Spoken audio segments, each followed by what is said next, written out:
In an unprecedented move by Iran-funded Hamas, Israel is attacked, its deadliest in 50 years, reminiscent to those of us of Pearl Harbor and 9/11, and gee, who didn't see this coming? I'm Jazz Borganzo, and this is what's next.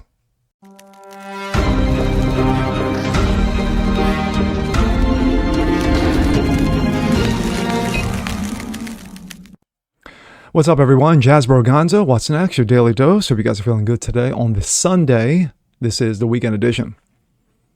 And it's been one hell of a weekend. Israel is at war. Israel was attacked, reminiscent of Pearl Harbor and or 9/11, in the wee hours of Saturday morning, 6 a.m. their time. By who? Who could have been?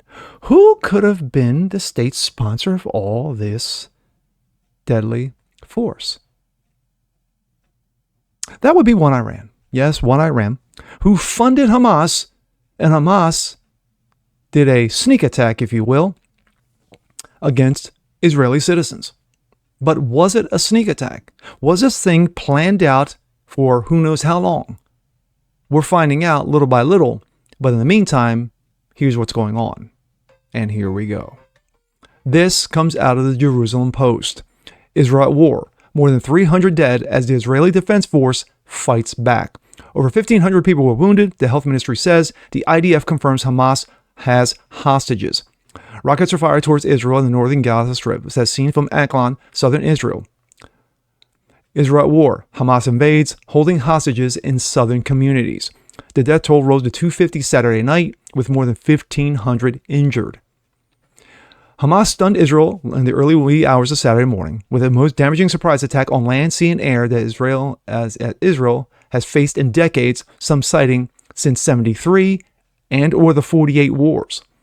The terror group successfully invaded 22 Gaza corridor communities of varying sizes by cutting through IDF's supposed enhanced border fence, amphibious landing, and naval commandos at Zikim, and makeshift small air transport and drone-type vehicles simultaneously starting around 6:30 a.m. This is unprecedented. This is not like a bunch of Joe Schmoes just running over, just breaking down a fence with a truck and blowing up the place. No, these guys were coming from all angles. This is incredible. The Gaza rulers also let loose a barrage of more than 2,000 rockets through the day, in what amounted to a complete breakdown of the IDF's intelligence. Rocket fire from Gaza continued throughout the evening Saturday night, including in central Israel. Several direct hits left Israelis in critical condition and or dead. Within the hours of the attack, Prime Minister Benjamin Netanyahu declared what was already painfully evident: the country was at war. Quote, "Citizens of Israel, we are at war, not in operation or in rounds, but at war," he said, before entering a hastily called cabinet meeting in Tel Aviv. Earlier, the IDF had announced that the campaign was called Operation Swords of Iron. This morning, Hamas launched a murderous surprise attack against the state of Israel and its citizens. "We have been in this since the early morning hours," Netanyahu said. "I call on the citizens of Israel to strictly adhere to the directives of the IDF and Home Front Command. We are at war, and we will win it," he said. After the initial attacks, Netanyahu said, "I convened the heads of security establishment and ordered, first of all, to clear out all communities that have been infiltrated by these terrorists." He also said that he had ordered extension mobilization of reserves, that we will return fire at a magnitude that the enemy has not known. The enemy will pay an unprecedented price. Netanyahu reconvened with the security cabinet late Saturday night. At press time, more than 250 Israelis had been killed, more than 1,500 had been wounded. An unknown number had been kidnapped in Gaza and are still being held hostage. The wounded and dead result from attacks from the invasion, the rockets from a surprise attack on various youth events in open areas. This was the largest number of Israeli casualties, especially civilians, in decades. Late Saturday night, the IDF had rallied to fight Hamas invaders on all 22 communities in Operation Swords of Iron, with Afkim and Buri set to central areas of fighting, including larger ongoing hostage situations. The IDF source said they estimated that full Israeli control of the invaded areas might be restored within hours, if not days.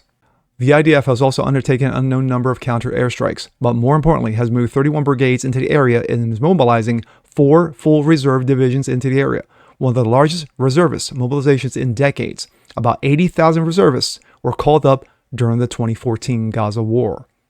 Late Saturday night, the IDF said it thwarted hundreds of Hamas terrorists from its second attempted invasion, as well as stopping a mix of earlier Hamas attackers who has also entered Israeli territory Saturday morning. Hamas invasions attempts were thwarted at the Karni crossing, the Ernez crossing, Kibbutz Nis-Az, and Kibbutz Nirim, among others. Despite Netanyahu's statement that Israel is at war, it is still unclear at what level ground operation Security Cabinet would order. From a full takeover of Gaza to a temporary takeover to a handover to another authority to a more limited ground war, and that has occurred over the last decade. At press time, Hezbollah has not joined the conflict. IDF chief spokesman Brigadier General Daniel Hagari said that Israel has delivered clear and threatening messages to the Lebanese terror group that its consequences would face if it did enter the fray.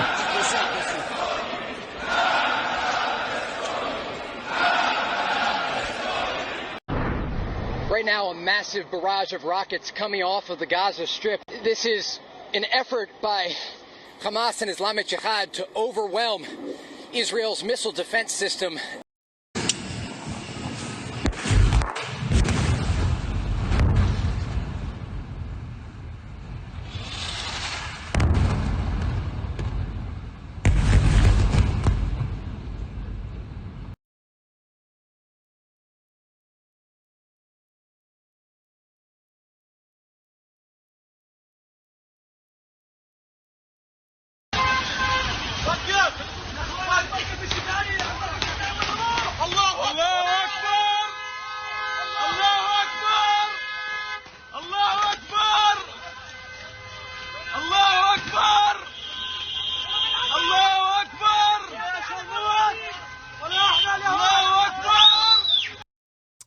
My thoughts.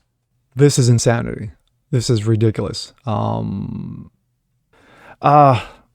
anyway, a situation like this, when you are attacking from land, sea, and air, is truly unprecedented.